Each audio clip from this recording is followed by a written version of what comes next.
The sensor did not scream. It just stopped knowing. Technician Sarah Voss had been on shift for 3 hours and 40 minutes when the display changed. She had a cup of something warm near her left elbow. She had a playlist running low in her earpiece. She had 41 more minutes before handoff, and she had been thinking about going to sleep. Then the screen went gray. Not the gray of static, not the gray of malfunction. There was a specific gray in the Imperial sensor codex, listed on page 412, that she had read once during training and never thought about again. A gray so rare that the codex had a footnote underneath it that said, simply, "If you see this color, do not assume equipment failure. Escalate immediately." She stared at the gray. She escalated. Commander Veth Salas of the Imperial fleet received the alert at 0312 station time. He was not asleep. Men like Veth Salas did not sleep deeply near the edges of Imperial space. They dozed, half-dressed, one hand near their comm unit, and they woke fully formed, the way a soldier is supposed to. He was in the sensor bay in 4 minutes. Voss was still at her station. She had not moved. She had not touched her drink. She was looking at the gray the way people look at something they do not have words for yet. Veth Salas stood beside her and looked at the display. The object was 4.7 million kilometers out. It was large. The mass readings put it somewhere between a heavy cruiser and a mobile station.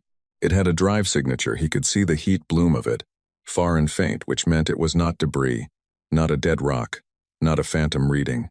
Something was pushing it. It was moving at a steady, deliberate speed. It was not slowing down. Cross-reference the registry, Veth Salas said. Voss had already done it. She pulled up the results without speaking. 0. He looked at her. She looked at him. Run it again, he said. She ran it again. 0. The Imperial ship registry contained 14,211,000 entries. Every vessel that had ever been built, bought, stolen, captured, decommissioned, destroyed, or dreamed of within Imperial space for the last 400 years had an entry. Drive signatures were as unique as fingerprints. You could not fake one, not without the Empire knowing. Not without leaving a trace. The gray ship left no trace. Full cross-reference, he said. All sectors, all registries, every Allied database we have access to. Voss pulled up the cross-reference panel and started the run. It would take 11 minutes. Veth Salas stood and watched the number on the screen, 4.7 million kilometers, and watched it change. Sidar low. Sidar woo. It did not slow down. The cross-reference came back in 9 minutes and 40 seconds. 847 ships listed in the sector registry. 14 million in the Central Imperial Archive. 62,000 in the Allied database, covering 6 neighboring systems. Every single one returned 0. Veth Salas sat down. This was unusual. In 40 years, he had sat down unexpectedly exactly once, and that had been because someone had moved his chair at the wrong moment. He was not a man who sat when he meant to stand. But he sat now, and he did not notice he had done it. He looked at the drive signature readings again. The object, he was still calling it an object, because giving it a name felt like a decision. He was not ready to make burned fuel in a particular way. All drives did. The burn pattern was like a signature. You could tell what kind of drive it was, how old, what class of vessel it probably belonged to. The analysis came back flagged.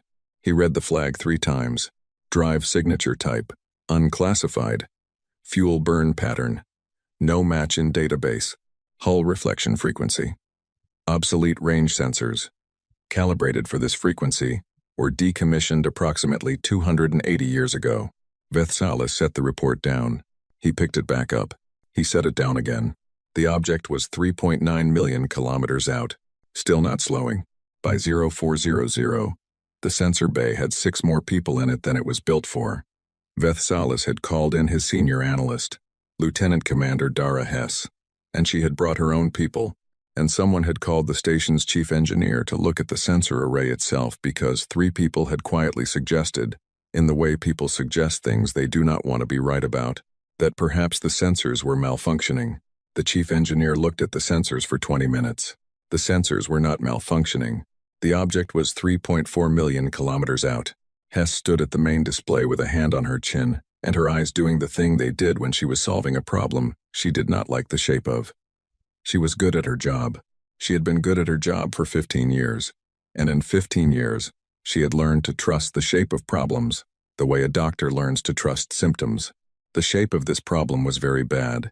Hull material analysis, she said. The scan had already been run. Voss pulled up the results. The hull of the object absorbed sensor pings at a rate inconsistent with any known material in the Imperial construction database. It was not that the material was new. The absorption rate matched several old entries materials used in the early colonial era, before standardization, before the Empire had decided what ships were supposed to be made of. That hull was built a long time ago, Hess said. Or someone built it to look old, one of her analysts offered. She looked at him in a way that made him look at his shoes. With materials we don't have anymore, she said. Using a drive we stopped cataloging 280 years ago. Running without any identifier, any beacon, any standard approach signal. She paused. Does that sound like a disguise to you? The analyst studied his shoes very carefully.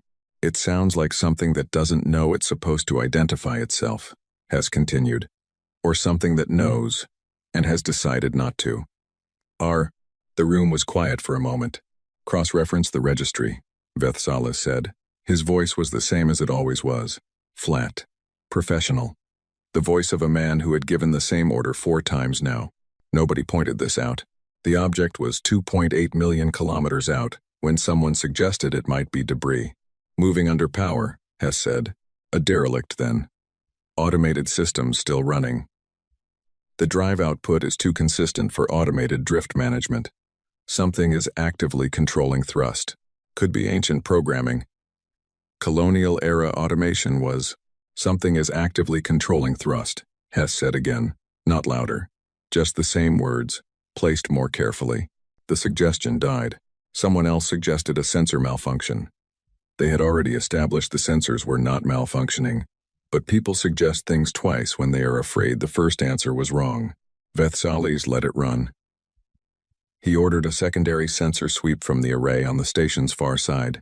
The secondary sweep returned the same readings. Same mass. Same drive signature. Same hull material. Same gray on the screen. 2,6 million kilometers. It was Voss who noticed the course change.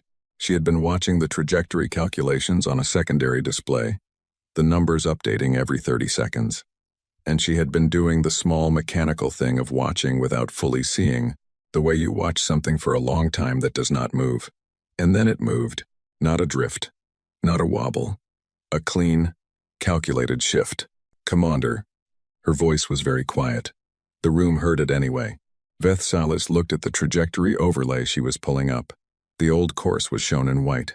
The new course was shown in a dull orange, because orange was the color the system used when a recalculated trajectory pointed toward an Imperial asset.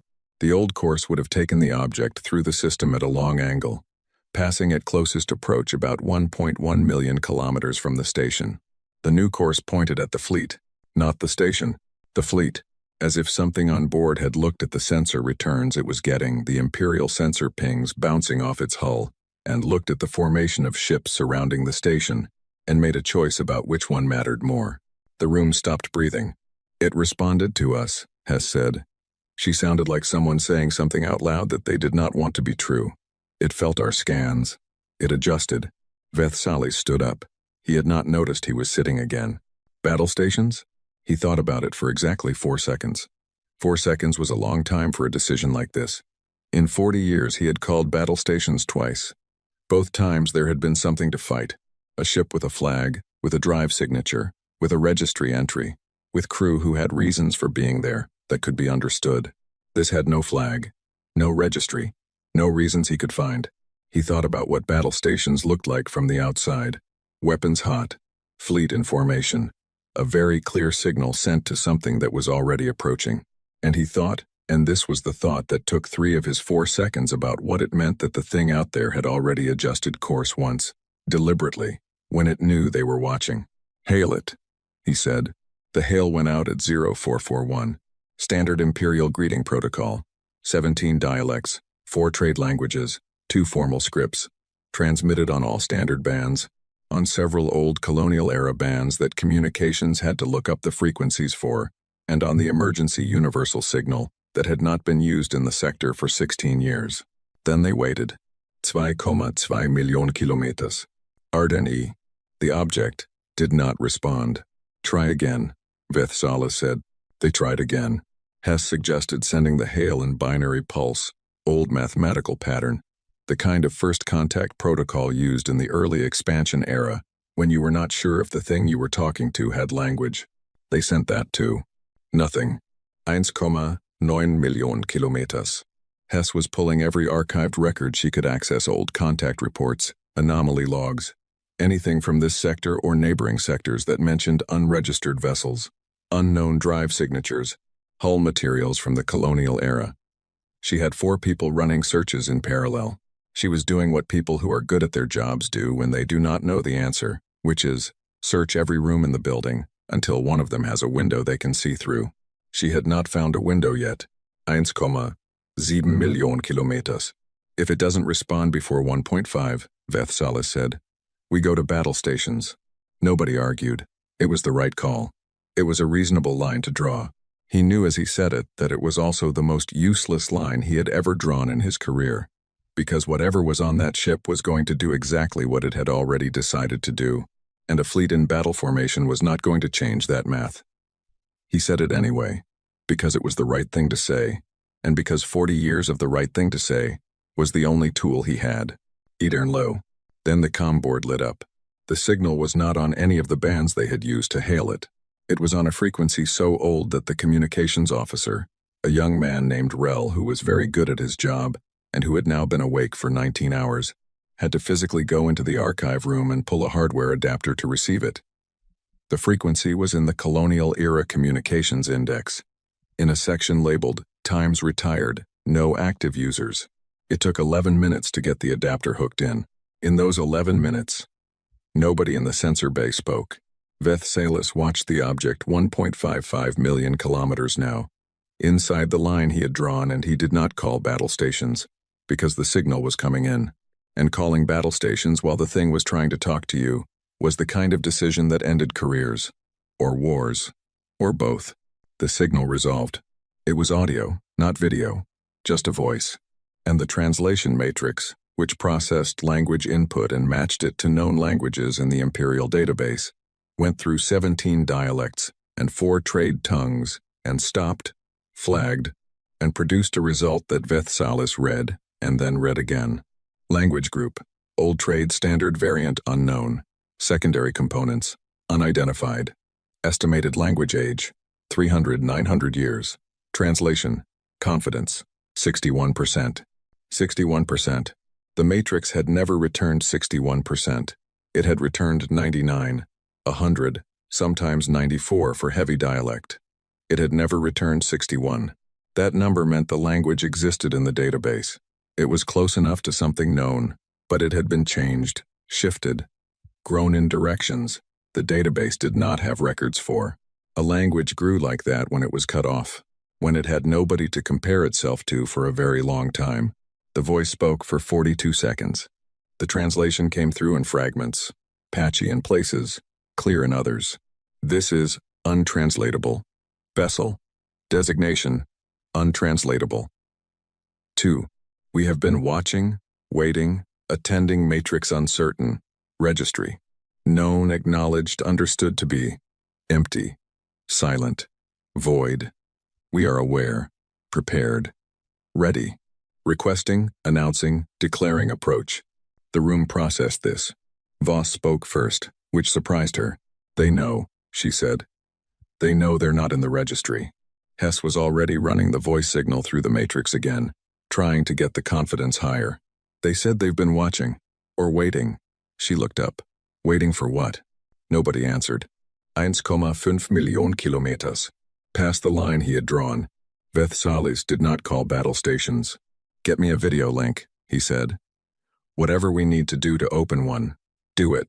It took 22 minutes to establish a visual connection, because the object was running on communications hardware that the Empire's systems took a very long time to handshake with. The process looked, to the communications officer, like trying to get 2 very old people who spoke different languages to shake hands in a dark room. They managed it. The screen resolved. The bridge of the other ship was lit in a warm, low tone, nothing like the clean white light of Imperial vessels. The walls were dark. The equipment looked old, not broken, not failing, but aged. Worn the way things get worn when they have been used for a very long time by people who treated them carefully. There were 3 people visible. The one in the center sitting where a captain sits was a woman, middle-aged, dark skin, gray spreading from her temples. She wore a uniform that no registry in the Empire had ever catalogued. There were no rank markings on it that Vethsalis could identify. Just a name, the ship's name, he realized, stitched above the breast pocket in faded thread. ISV Patience. She was looking at him the way someone looks at a thing they have been expecting for a very long time. She did not introduce herself. She said, in old trade standard, slowly enough that the Matrix caught 91% of it. We've been patient. And then she waited. The ship was 1.4 million kilometers out, and it was still not slowing down, and Vethsalis looked at the woman on his screen and understood, somewhere in the part of him that 40 years of protocol had not quite reached, that she was not asking permission to approach. She was informing him. He opened his mouth. He closed it. He said, finally, the only thing he knew how to say. Cross-reference the registry. Hess looked at him. He knew. He knew there was nothing in the registry. He said it anyway, because it was the only floor he had left to stand on, and the floor was about to give. Her name was Mara Osei. This was not information she gave him. Vethsalis had to ask 3 times, through the translation matrix, across 1.4 million kilometers of open space. And she answered on the 3rd ask, not because the first 2 did not register, but because she was measuring something. What she was measuring he could not say. He got the feeling she measured most things before she answered them, and that she had gotten very good at it over a very long time. She was the captain of the ISV Patience. She said this simply. The way you say a thing that has been true for so long that saying it doesn't require any weight behind it. Captain of the ISV Patience. The sun rises in the east. Water is cold in space. Vethsalis asked what ISV stood for. She looked at him the way a person looks at a question they find mildly interesting. Interstellar vessel, she said. It's what we call our ships. It is not an Imperial designation. No, she agreed. It's not. The ship did not stop. That was the thing Vethsalis kept returning to during those first 40 minutes of conversation, because stopping was what ships did when they were approaching a fleet they had not been authorized to approach. They stopped, they asked. They waited for clearance. It was the most fundamental piece of approach protocol in the Imperial Code, written in the first volume of the first edition, because it was so basic that people had thought it did not need to be written down, and then twice in the first decade of expansion people had died because they had not done it. The ISV Patience did not stop. It slowed, eventually. Not because Vethsalis asked it to, though he did ask. It slowed because it had reached the distance it had decided to stop at, which turned out to be 400,000 kilometers, and it held there with a precision that his fleet's navigation officer said was almost unsettling to watch. Most ships drifted a little when they held position. The Patience held like it was nailed to a fixed point in space. I need you to identify your vessel, Vethsalis said, for what he calculated was approximately the 7th time across the conversation in various forms. Registry code, port of registration, flag authority. Osei listened to all of this very calmly. Your registry doesn't have us, she said. We know. We checked. When did you check? She leaned back slightly in her chair. The movement was not impatient. It was the movement of someone settling in for a conversation that they knew was going to take a while, and who had decided they were fine with that. We've been checking, she said, for 112 years. The translation matrix had gotten better during the conversation. It was up to 87% confidence now. This was partly because the matrix was adaptive.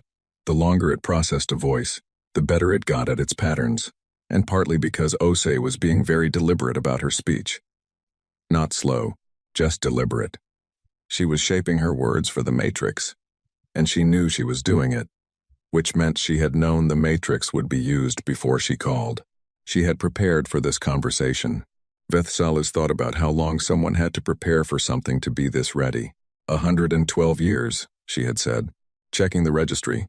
That number did not make sense unless the checking was generational. unless multiple people across multiple years had done the checking and kept records and passed those records down. He did not say this out loud. He filed it in the part of his mind where he put things he needed to come back to. "Where did you come from?" he asked. She gave him coordinates. He had Hess run the coordinates on a secondary screen where Osei could not see the results. Hess pulled up the sector chart and found the coordinates, and then looked at Vethsalis with a very specific expression. The expression of someone who has found a window and does not like the view. He looked at the coordinates on the secondary screen. They fell in the old border sector, the far edge of it, where Imperial expansion had reached, and then, for reasons the historical record listed as times stellar incident times, had stopped. A cluster of colonial settlements, 300 years ago, gone dark, no survivors reported. He looked at the coordinates. He looked at Osei. He did not ask the question yet. He was not ready for the answer. "Who are you?" he said instead. Simpler, the most basic version of what he needed to know. She considered this with the same quiet attention she gave everything. "We are the people who were there," she said, "when your empire decided we weren't." The translation matrix flagged the sentence at 91%, which meant 9% might be wrong, which meant he could tell himself the 9% included the most important parts. He could tell himself that. He did not. "I don't know what that means," he said. And then, because 40 years of the Imperial Code had drilled honesty into his professional vocabulary, "I'd like to." She looked at him differently after that. Not warmer, not softer, but different in some way that he filed alongside the other things he was keeping. "We know," she said. "We know you don't have the records. We know your archive is empty." She paused. "We have the records. We've been keeping them." "Records of what?" "Of being forgotten," she said. "Records of what that looks like, what it costs, what it takes to survive it." She paused again.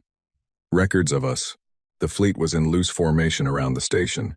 Vethsalis had not formally called battle stations, but the fleet commander, Admiral Sora, had moved ships into a tighter pattern over the last 2 hours, quietly, without announcement, the way experienced officers do things when they are not sure if they are about to need to do them, but they want to be ready. The Patience was at 400,000 kilometers, holding absolutely still, and the Imperial ships had formed a loose shell around the station at about 200,000. In theory, the Patience could not pass them without authorization. Vethsalis thought about the word times theory times for a moment. He thought about a ship that was not in any registry, with a hull from a dead era and a drive signature that matched nothing alive. He thought about a ship that had approached a fully armed Imperial fleet and had not stopped until it decided to stop, and had not changed course until it decided to change course. He thought about the woman sitting on the other side of the screen who was talking to him like someone finishing a sentence they had started 300 years ago. In theory. He moved on. Hess slid a datapad onto the edge of his console while Osei was speaking. He glanced at it without picking it up. It had one line on it, in Hess's handwriting, actual handwriting, not typed, because she did not trust the communication logs for things like this. "They are not alone." He did not react. He had gotten very good at not reacting over 40 years. He kept his eyes on Osei, kept his voice at the same level, kept the conversation going in the same direction it had been going, but he moved his hand over the pad, covering the line, and he pressed his thumb down once. Hess would understand. She would run the extended sensor sweep. She would find what she found and she would tell him, and he would deal with that when the time came. Right now, he had a conversation to finish. "I need to ask you something," he said. "You can ask anything," Osei said. "Whether I answer it depends on whether it's a question we've already answered ourselves. Why come now? If you've been..." He paused. "If your people have been there for 300 years, why now?" It was the question underneath all the other questions, the one that had been sitting at the back of his mind since the gray appeared on Voss's screen. Osei was quiet for a moment. Not the quiet of someone thinking, the quiet of someone deciding how much of a thing to say. "We needed to be ready," she said finally. "Ready to come. Ready to stay. Ready for whatever the conversation turned into." She looked at him steadily. "That takes time. It takes more time than you might think, to be ready for all three. And are you? Ready?" "Yes." The word was so flat, so entirely without drama, that it landed harder than anything else she had said. He believed her. "What do you want?" he asked. This was the question, the real one. Everything else had been a wall around this question, both of them walking around it, getting closer. Osei did not answer immediately. She reached somewhere off-screen and picked something up, he could not see what, and she looked at it briefly, and she put it back. He had the feeling it was a document, something old and handled, with the softness of paper that had been folded and unfolded 100 times. "We want what was taken from us," she said. "Formally, officially, on record, in your archive, in every database that erased us." She looked at him. "We want our name back. Your name. We have a name. We've always had a name. Your empire removed it from every record it kept, and we have been without it, officially, for 300 years. Her voice did not change. It was very level, very steady. "We want it back. We want the seat at the table that was never offered. We want acknowledgement of what was done." She paused. "And then we want to participate. In your councils, in your decisions, in the things that happen in this galaxy, which is also our galaxy." Vethsalis looked at her. He thought about the size of that ask, the political mass of it, the councils it would require, the debates, the factions, the history he did not fully know but could feel the shape of at the edges of the conversation. He thought about the fact that she had said times what was taken, not times what we lost. That she had said times removed, not times forgotten. That her language was very precise about who had done what to whom. "And if we refuse?" he said. He expected something, a threat, a named consequence, something to put in the report, something to file under Times, leverage Times, so he could look at it and understand the shape of what he was dealing with. Osei looked at him. She did not answer. She folded her hands on the console in front of her, and she looked at him with the patience of someone who had come a very long way and had a very long time, and she said, "Take your time." The call ended 20 minutes later. Osei ended it not abruptly, but with a finality that was easy to mistake for politeness, the way an experienced negotiator ends a meeting by making leaving seem mutual. The patience continued to hold at 400,000 kilometers. Vethsalis stood in the sensor bay for a long time. The room had emptied slightly. It was nearly 0600 now, and people needed things like food and rest, though most of them were taking those things nearby and coming back quickly, because nobody wanted to be the person who was in the bathroom when something happened. Hess came to stand beside him. "Extended sweep is back," she said. "How many?" She had not told him there were ships. He had covered her note with his hand. She looked at him for a moment, because he had gotten to the right answer without the information, and she was noting that, filing it, the way she filed things. 47, she said. "All dark. No active emissions." Quote, "Where?"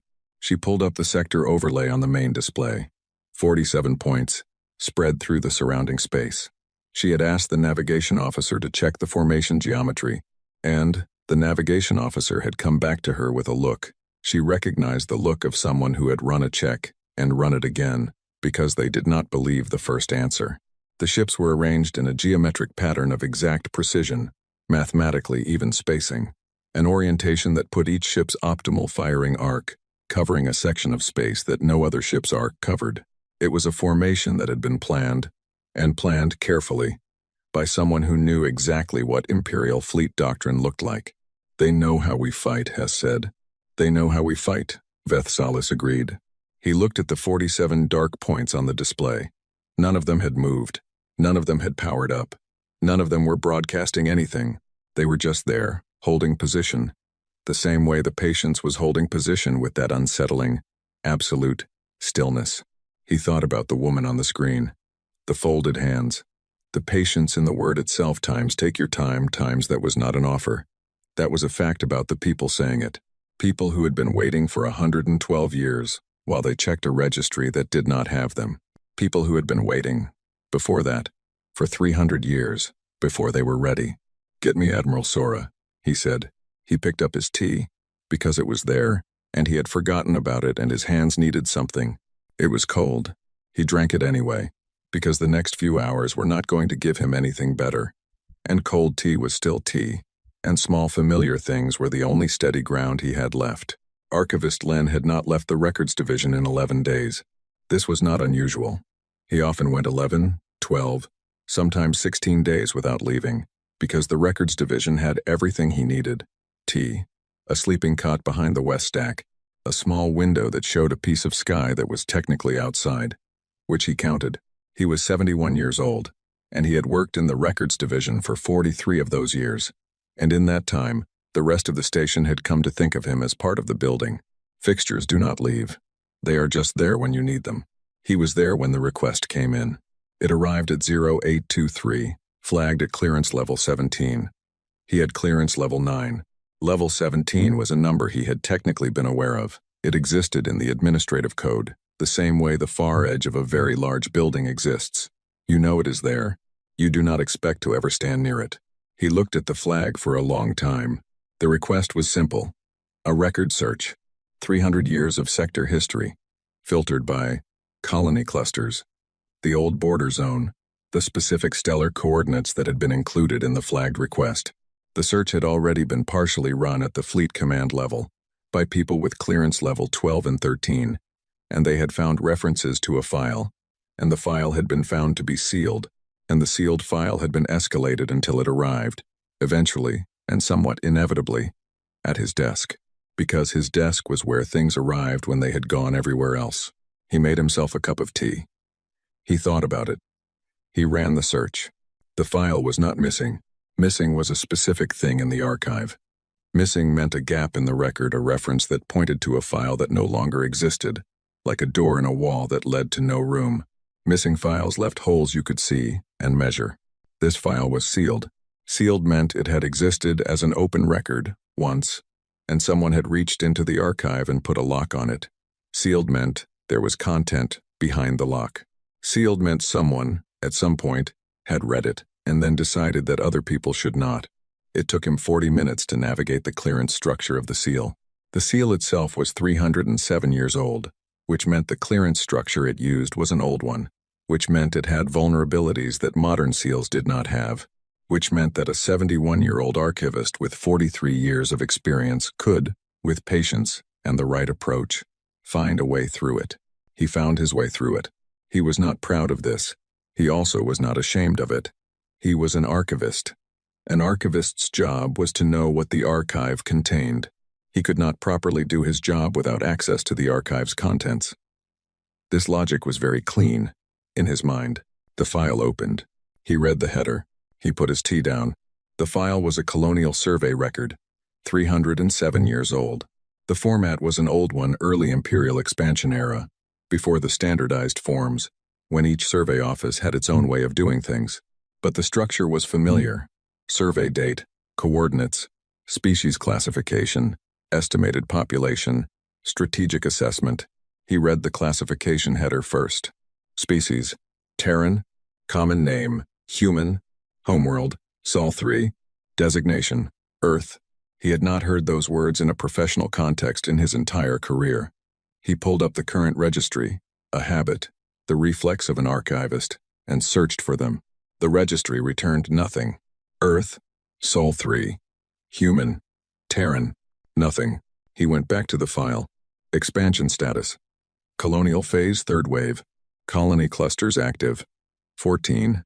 Estimated total population at time of survey. Redacted. He stared at the redaction.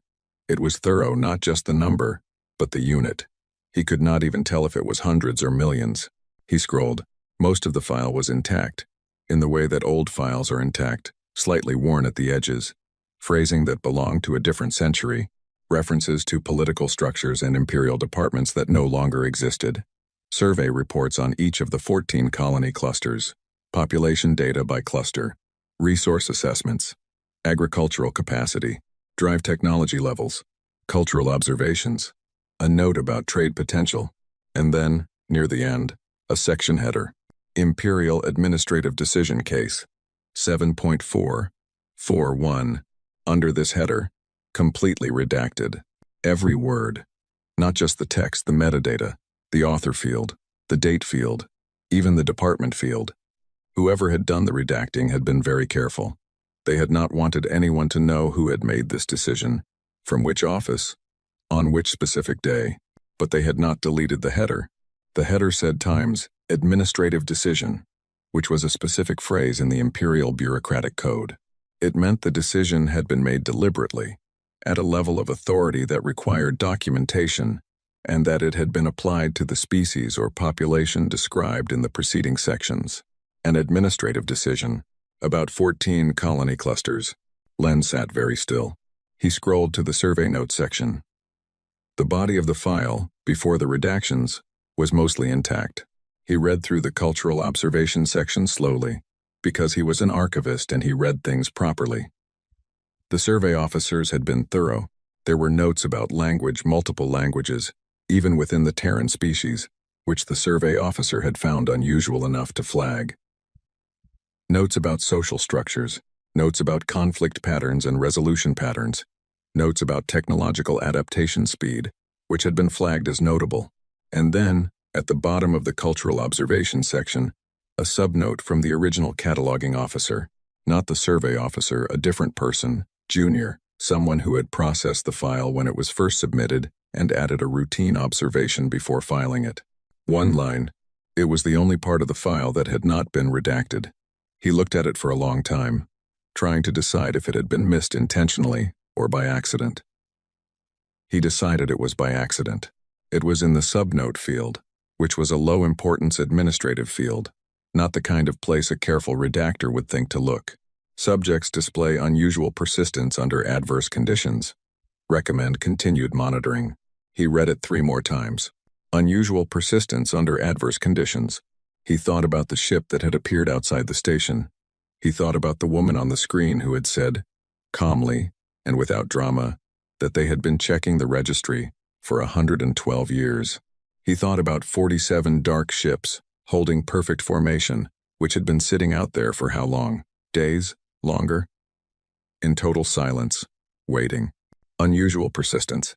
He thought that the survey officer who wrote that line had been more accurate than they knew. The hardest part was the coordinate cross-reference.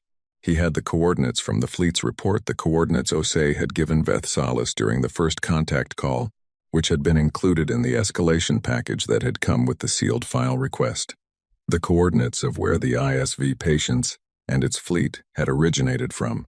He ran them against the colonial survey file. Colony Cluster 7. He pulled up the colonial history records for Cluster 7 unsealed. Because they were not sealed, they were simply old and largely unread. Survey completed 307 years ago. Population established. Trade routes proposed. And then an entry, 14 years after the survey. Cluster 7 status update. Communication lost.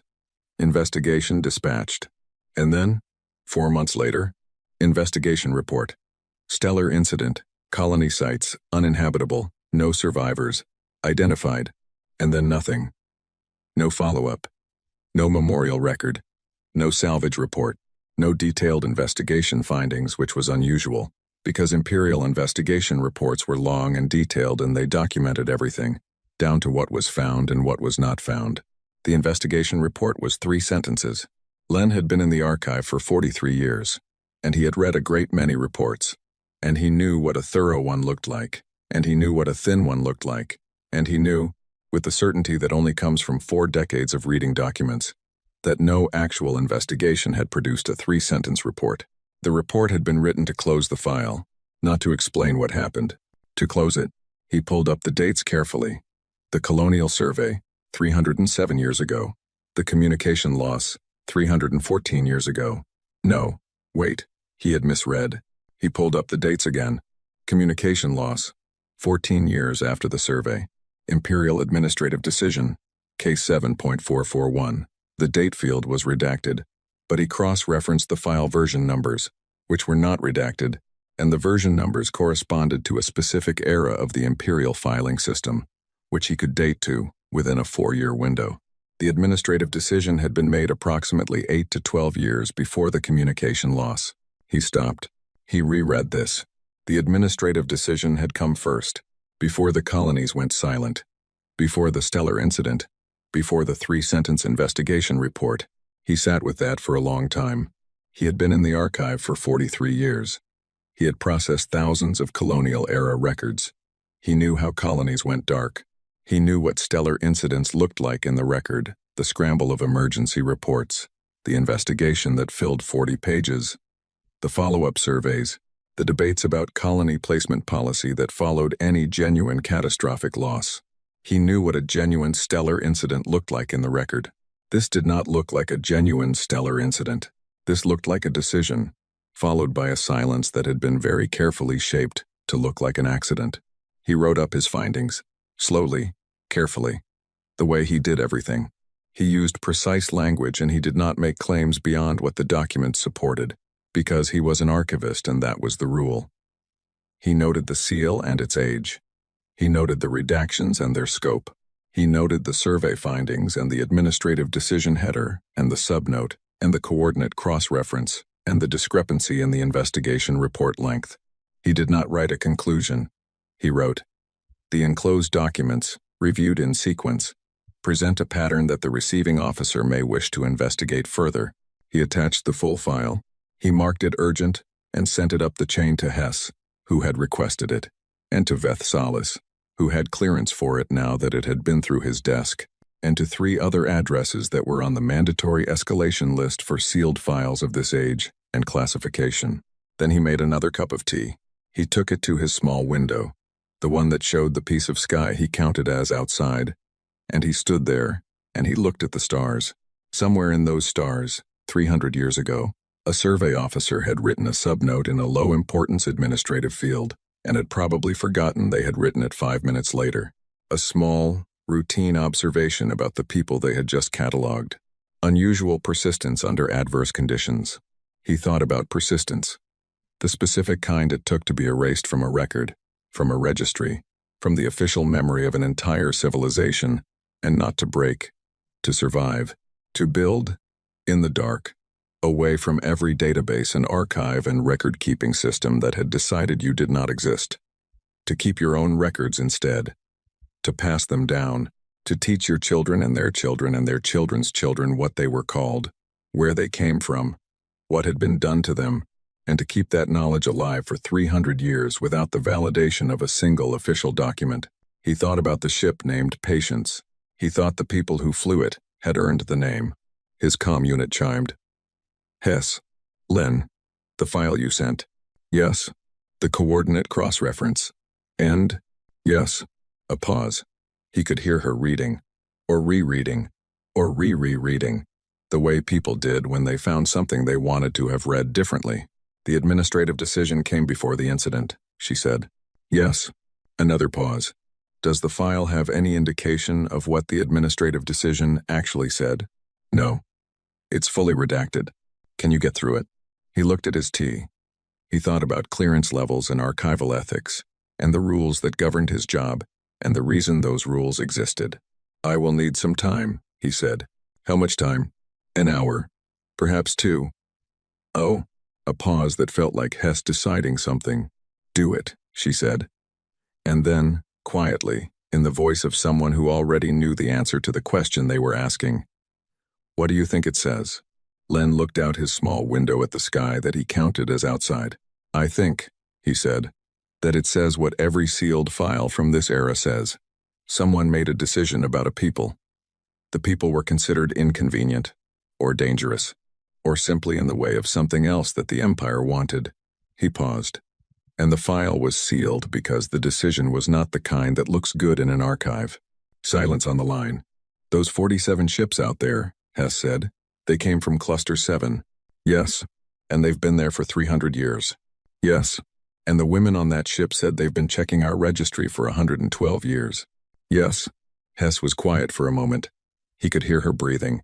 "They waited until they were ready," she said. "Not a question." "The subnote in the file," Len said, "describes the species as demonstrating unusual persistence under adverse conditions." He paused. "I believe that assessment was correct." He heard Hess set down something heavy on her desk. "An hour," she said. "Get me what you can." The line went quiet. Len turned back to his window. The tea in his mug had gone cold. He noticed this in the simple, uncomplicated way he noticed most things. It was a fact. Like the date on the file, like the 3-sentence investigation report, like the coordinate match. He drank it cold. Because cold tea was still something to hold while you stood at a window and thought about 300 years of very deliberate waiting. He thought about it for a long time. Then he went back to work. The shuttle docked at 1,400 on the second day. It was a small craft older than anything in the Imperial fleet, running on the same drive technology as the Patience, which the station's docking system had to be manually walked through how to receive. The engineer who did the walking through said afterward that it was like explaining to a modern door how to open for someone who knocked instead of using the panel. The door could do it. It just had to remember a skill it had not used in a very long time. 3 people came off the shuttle. Osei was in the center. The same uniform, the same ship name above the pocket. She had added nothing for the occasion, no formal wear, no insignia, no decorative markers of rank or status. She wore exactly what she had worn on the screen, in the same worn, familiar way. Like someone who did not dress for rooms. She dressed for work, and the work was the same wherever she was. The 2 people with her were younger, a man and a woman, both carrying small cases, both moving with a calm that looked practiced. Not nervous, not performing calm, actually calm, in the specific way of people who have been prepared for something for a very long time. Veth Salas was waiting in the docking bay. He had Admiral Sora beside him, and 2 members of the station's diplomatic staff, and 6 security personnel positioned at the appropriate intervals. Protocol. He had done everything protocol required, and protocol required a great deal. It was the work of the morning, laying out the protocol. It had given him something to do while Len's findings were making their way through his head. Osei walked across the docking bay and she looked at the line of them, Veth Salas, Sora, the diplomats, the security, and she stopped at a comfortable distance, and she waited. He introduced himself, formally, in full title. She nodded. Mara Osei, she said. Captain of the ISV Patience, speaking for the Remnant Fleet. The Remnant Fleet. He had not heard that phrase before. He filed it. Welcome to Imperial Station Kale 7, he said. Because that was the thing you said. Thank you, she said. Because that was the thing you said back. They went to the meeting room.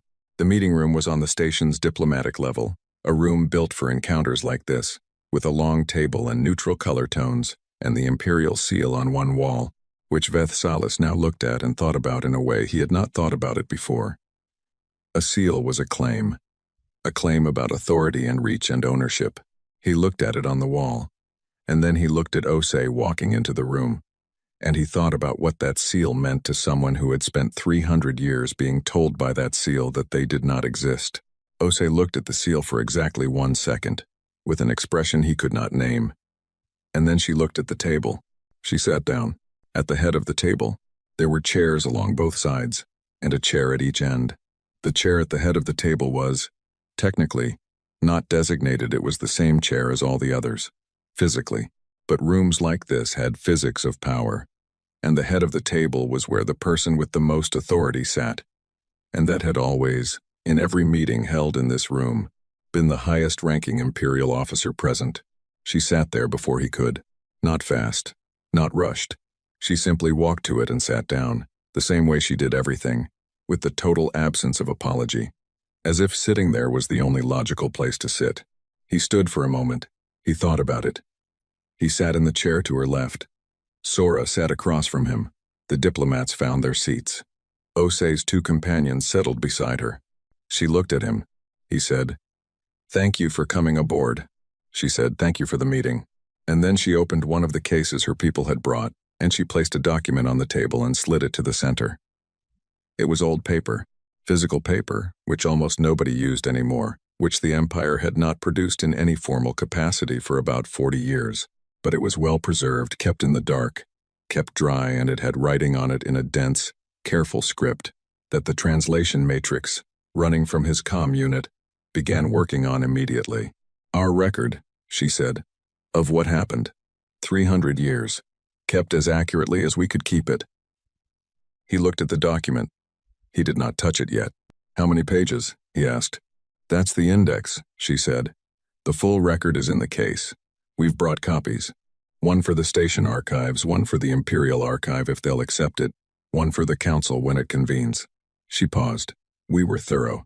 And he believed her. The negotiation that followed did not look like a negotiation.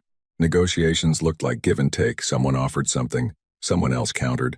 Ground was traded, positions moved, and eventually a place in the middle was found that neither side was entirely happy with. That was negotiation. Both sides arrived with ranges. Both sides had things they were prepared to lose. Osei arrived with a list. The list was 4 items.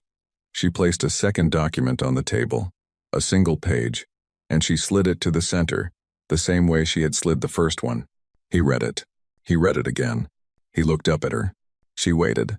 He read it a third time, which was not because it was confusing. It was very clear. It was some of the clearest language he had read in his career. It was not full of legal hedging or diplomatic softening, or the kind of language that means 6 things depending on which side of the table you are on. It said what it said. 1.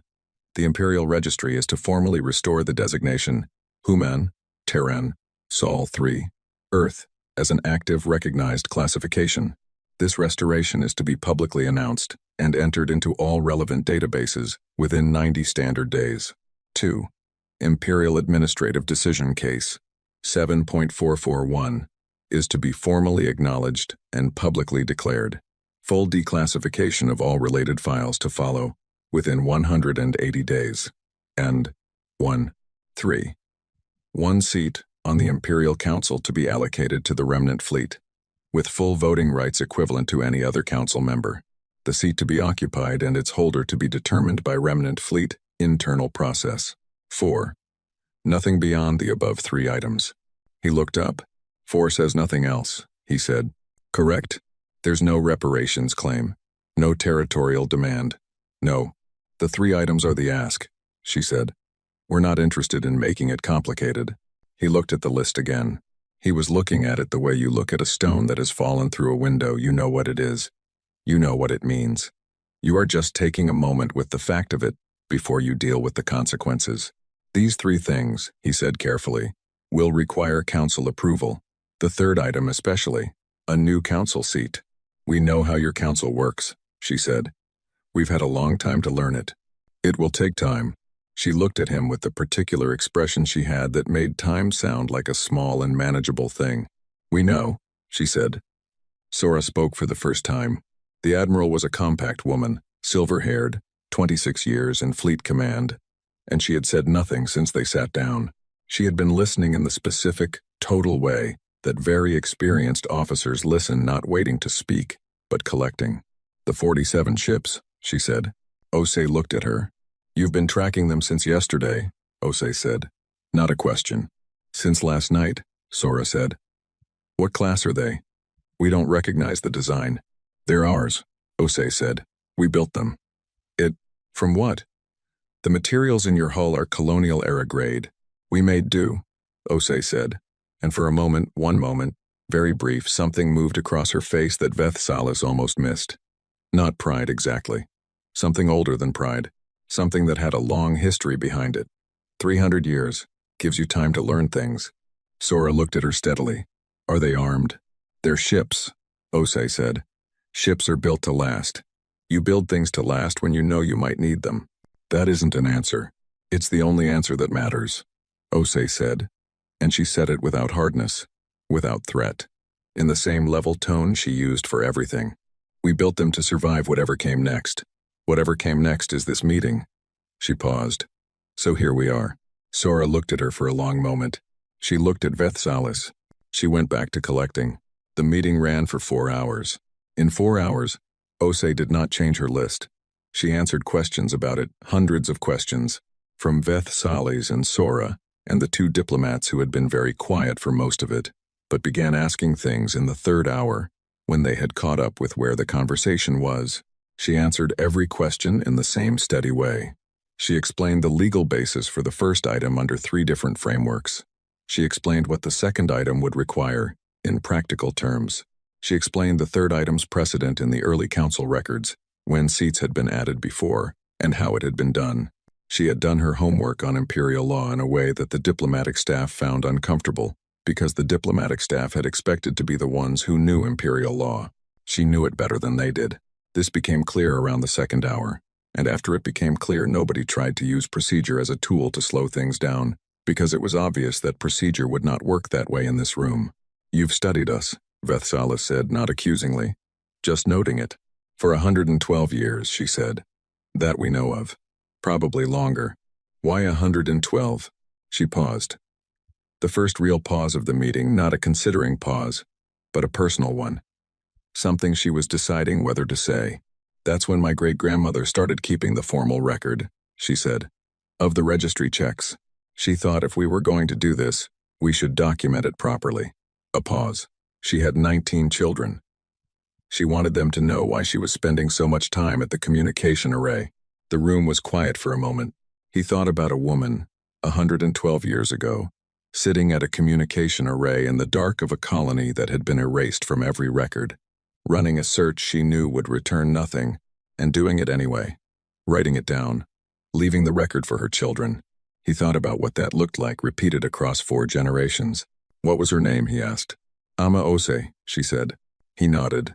She looked at him with something that was not quite assessment but was close to it. "You're the first Imperial officer who's asked that," she said. He did not know what to say to that, so he said, "I'm sorry it took this long." She did not respond to that. She picked up her copy of the list and she folded it once and she placed it back in the case. The meeting was ending. He could feel it in the way the air in the room changed. At the door, before her people filed out, she stopped. She turned back to face him. "You're going to recommend acceptance," she said. "Or at least, you're going to recommend it go to council." "I can tell." He looked at her. "You can tell." "I can tell," she said. "You've been thinking about the answer since the second hour. People who are going to refuse stop listening around the second hour, because they've decided, and they don't need more information. You've been listening to everything." He considered this. "What if the council refuses?" he said. She looked at him, the same look she had given him on the screen 2 days ago, when he had asked the same question, in different words. The look of someone looking at a question that already had an answer. "Take your time," she said, and she left. He stood in the meeting room after they were gone. The document was still on the table, the index she had left. Physical paper, 300 years of record keeping, in a case being carried back to a shuttle. He looked at the document on the table and he thought about the case, and the full record inside it, and the generations of people who had maintained that record in the dark. Sora came to stand beside him. They stood in silence for a moment. "What do you think?" he said. Sora had commanded a fleet for 14 years. She had a long, professional relationship with clarity, and she did not waste words. "I think," she said, "that the 47 ships have not moved, and have not powered up, and have not broadcast a single threatening signal in 2 days. And I think that is more frightening than anything they could have done." She paused. "Because it means they don't need to threaten us. They already know what the math says. Can. He looked at the document. "I need to send a full report to the council," he said. "Yes. It's going to take time for them to convene." "Yes. She knows that. She knows everything we've told her, and some things we haven't," Sora said.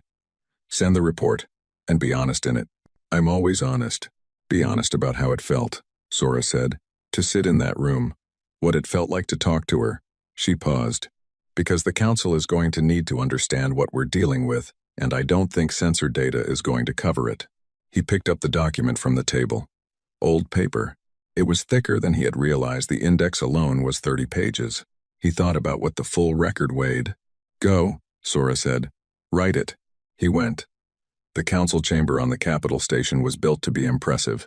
It had been built 400 years ago, in the first decade of the Imperial expansion, when the founders had understood that rooms shaped decisions, and they had wanted decisions shaped in a particular way. The ceiling was high. The seats were arranged in a half-circle around a central speaking position. The lighting came from above, from narrow windows cut into the station's outer shell, and at certain hours the light hit the chamber floor at angles that had been mathematically calculated to look like consequence. It was a room that was very good at making people feel small. Vethsalis had been in this room 6 times in his career. The first time, he had felt what the room intended him to feel. By the 4th time, he had understood the room well enough to stand in it without being shaped by it.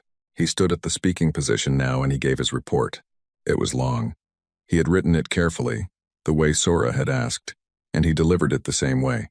He reported the sensor data, the unclassified gray, the drive signature analysis, the hull material findings.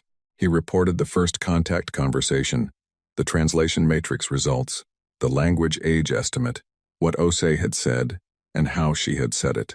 He reported lens archive findings, the sealed file, the survey records, the coordinate cross-reference, the 3-sentence investigation report that had closed a file that should have been 40 pages. He reported the negotiation, the 4-item list, its clarity, the fact that nothing on the list had moved or bent across 4 hours of sustained discussion. He reported the 47 ships. He showed the sensor overlay, the formation pattern, the geometric precision, the perfect coverage of firing arcs, the total absence of hostile action in the 4 days since they had arrived. He talked for an hour and 20 minutes. The council listened. 41 members. Different species, different systems, different histories within the Empire. Some of them he knew by name and record. Some of them he knew only by their faction alignments, which he had studied on the transport flight here because you did not come to a council meeting without knowing the room. When he finished, he stepped back from the speaking position and he waited. Councillor Vaughn spoke first. Vaughn represented the border systems, the sectors closest to where the Patience and its fleet had appeared. He was a tall man, with the careful economy of movement of someone who had grown up in lower gravity stations, and he had a reputation for speaking less than most councillors and meaning more than all of them. The archive file, he said. This administrative decision, case 7.441. Yes, councillor. You've confirmed the redactions are complete. There is no accessible text. Archivist Len is continuing to work on the secondary redaction layer, Veth Salas said. As of the time I left for this session, he had not gotten through it. But the surrounding documents make the nature of the decision. He paused. The surrounding documents tell a clear enough story. Vaughn looked at him steadily. Tell it plainly. Veth Salas had thought about how to say this on the transport flight. He had drafted several versions of it. He gave the shortest one. 307 years ago, he said, a colonial survey identified a species in the border sector. The species had 14 active colony clusters. They were logged, assessed, and determined to be by whoever made case 7.441 inconvenient. The record of them was sealed. The colonies went dark. The investigation that followed was 3 sentences long, which is not an investigation. It is a closed door.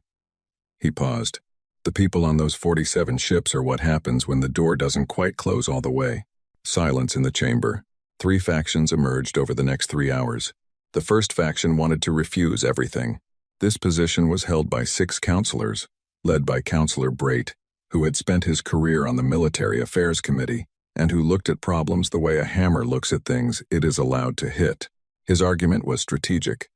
Accepting the terms would set a precedent for other recovered or displaced populations to make similar claims. The council seat in particular was unacceptable. Adding a non-imperial voting member undermined the chamber's authority. He was consistent, and he was loud, and he was, Veth Salas thought, genuinely afraid, which was at least honest. The second faction wanted to negotiate, reduce the terms, accept the registry restoration, which was largely symbolic and manageable. Acknowledge the historical decision in softer language, express regret rather than formal declaration. Offer an observer seat on the council rather than a full voting seat, something that looked like acceptance while actually being significantly less. This was the largest faction, 14 councillors, pragmatists. Veth Salas listened to this faction and thought about Osei in the meeting room, who had studied Imperial law for 112 years. Tu Ken, who had answered every procedural objection with more precision than the diplomatic staff could manage. He thought about the 4-item list that had not moved across 4 hours. He thought about offering a reduced version of the terms to someone who already knew exactly what the terms were worth. He did not say this during the session. He waited. The third faction was smaller. 8 councillors, including Vaughn, including 2 others who had spoken quietly during breaks, in a way that suggested they had been talking to each other before they walked into the room. Their position was simple. Accept the terms as written. All 4 items. Councillor Essa of the Academic Sciences spoke for this faction in the 3rd hour. She was elderly, with a precise voice that was used to cutting through noise. I want to address the precedent concern directly, she said, and the room settled, because Essa's voice had the weight of someone who had earned the room's attention over many years. Counselor Brait suggests that acceptance will invite similar claims from other populations. I would suggest to the Council that this logic requires us to believe there are other populations who have been erased from our registry by deliberate administrative decision, survived for 300 years in silence, built a fleet of 47 vessels without our knowledge, and waited until they were completely prepared before approaching us. She paused.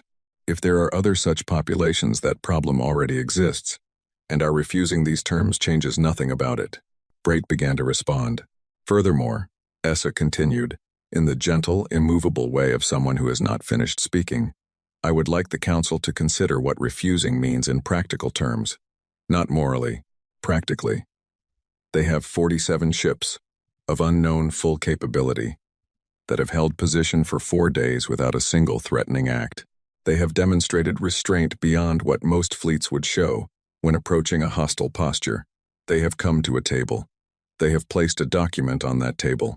The document asks for 3 things, the largest of which is a seat in this room. She looked around the chamber.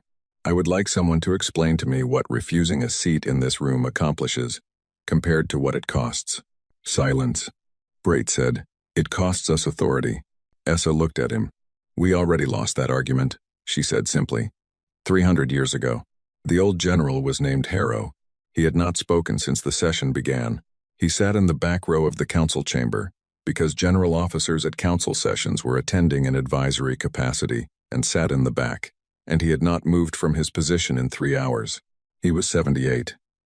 He had a long military history, and inside that history was a very specific interest in human strategic behavior, which he had studied as a young officer during a period when such study was considered academically interesting rather than practically urgent. In the 3rd hour, Brait called for a vote on a proposal to formally decline the terms and issue a counter-proposal through official diplomatic channels. Harrow raised his hand. The chamber recognized him. An old protocol, advisory officers could speak before a vote if they raised a hand in the old way, the way that predated the current procedural rules. He stood. Slowly. I have a piece of history, he said, for the council's consideration, before the vote. He did not wait to be told to continue. At his age, he had stopped waiting for invitations that were already owed. 400 years ago, he said, in the very early expansion era, before the Empire had reached this station's coordinates, before most of you or your worlds existed in the Imperial record, there was a first contact encounter with a species in the central systems. He paused. That species walked barefoot across a continental landmass, their entire continent, coast to coast, to establish territorial claim over it. No ships, no weapons. They walked. It took 3 generations. They kept records of every step. He looked at the chamber. They were making a point, not to each other, to us, to the Empire that was watching. They wanted us to understand something specific about how they thought about problems. The chamber was quiet. I have spent my career reading military history, Harrow said, and in that reading I have found one consistent truth about species that survive catastrophic pressure events. They do not come out angry. Anger is a fuel, and fuel burns out. What they come out as is, he paused, looking for the word patient, organized, absolutely certain about what they want, and absolutely willing to outlast whatever is between them in getting it. He looked at Brait. We can refuse these terms. We can issue a counter-proposal. We can begin a negotiation process that might take months or years. He paused. They will wait. They have demonstrated, across 300 years, that waiting is not a hardship for them. It is a skill, and every month we spend refusing to sit in this room with them is a month they spend making their case better. He sat down. He did not say, vote against refusal. He did not have to. The vote came back 17-11 in favor of accepting the terms to take to the full council for formal ratification. This was not final acceptance that required a larger session, formal ratification, specific legal procedures, but it was a direction. It was the room deciding which way it was facing. Brait voted against. He looked at Vethsalis when the count was read, with the expression of a man who intended to continue objecting through whatever channels remained available. Vethsalis looked back at him calmly. He thought about a woman sitting at the head of a table she had not been invited to sit at, with her hands folded and her list unchanged, and 300 years of preparation behind her, telling him to take his time. He thought Braith's objections were going to be very quiet by comparison. He sent Ose the result at 0200. Audio only, brief. He summarized the preliminary vote, the direction the council was facing, the timeline for formal ratification. He told her it was not finished. He told her it was moving. She responded 12 minutes later. "We'll wait," she said. 2 words. Then, the line closed. He sat with those 2 words for a moment. He had expected something more. He had expected, he realized, relief. Or gratitude. Or some visible release of the tension that a 300-year wait should have accumulated. 2 words. "We'll wait." As if this was one more step in a process that had always had exactly this many steps, and they had always known it. He put the comm unit down. 3 days later, he stood at the station observation window and watched the patients undock. It pulled away clean. Running lights minimal. Drive signature warming in its particular old way, that the sensors still had no category for. He watched it move away from the dock, and he watched the space where it had been, which was empty. Now, in the way all recently vacated docks are empty, a clean absence where something had been. At the extended sensor range, the 47 dark ships began to warm their drives. He watched them come alive on the display, one by one, quietly, without announcement, no formation change, no repositioning, just drives warming, which meant they were preparing to move not away, not toward anything threatening, just preparing, getting ready to follow the patients, wherever the patients went next. His sensor technician Voss, still on shift, still near her drink, said quietly, "They've been there this whole time." "Yes," he said. "Doing nothing. Waiting," he said. She thought about this for a moment. 4 days, she said. Just holding there. He looked at the drives warming on the display. He thought about Len's archive. He thought about the subnote in a file that a careful redactor had missed, about a survey officer's small observation in a low-priority administrative field. Unusual persistence, under adverse conditions. "They've had practice," he said. He wrote the final report that night. Every report he had ever written in 40 years had a field at the top labeled times, nature of incident times, and a field near the bottom labeled times, threat assessment. In 40 years, the times threat assessment times field had contained the same entry. None, resolved, or times, none, ongoing monitoring, recommended, or simply times none. He sat with the threat assessment field for a long time. The 47 ships had not fired, had not threatened, had not maneuvered. The patients had come to a table and placed a document on it and answered every question, and changed nothing on its list, and left when the meeting was over. No threat had been made. Not explicitly. Not in any language the Imperial Threat Assessment Code had a category for. He thought about what a threat looked like when it was 4 days of absolute stillness. When it was a woman who answered, "Take your time," instead of giving a deadline. When it was 47 ships that did not power up, because powering up was something you did when you wanted to communicate urgency. And they did not need to communicate urgency, because they had 300 years of patience sitting behind them like a wall. He typed in the times, threat assessment times field. They didn't come angry. They came prepared. There is a difference.